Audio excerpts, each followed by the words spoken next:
Far, far away in a small rural town, a family of 5 plus a sheepdog are enjoying a late-night dinner. They look happy and content, safely tucked away from all the dangers of the world. The mother, a talented but struggling artist, is preparing her most ambitious work.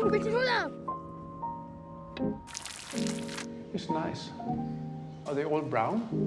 The father is out providing for the family on a 15,000-ton fishing boat.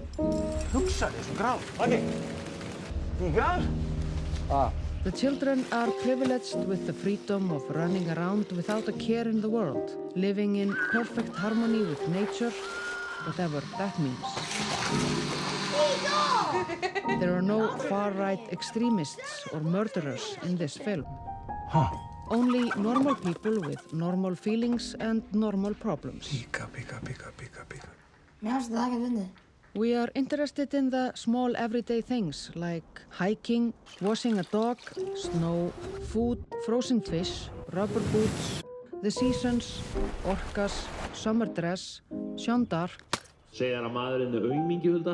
Ég á eftir að berja hann. humor, sex, or lack of it.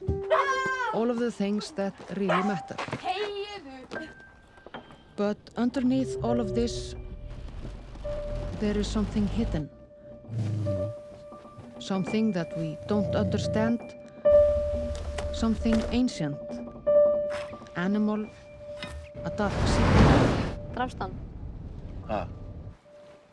We just made a film called The Love That Remains. Check it out. We really like it. Já, hún er að gefa mig putta núna. Við erum að helsa þér líka tilbaka. You can also go see something else. It's okay.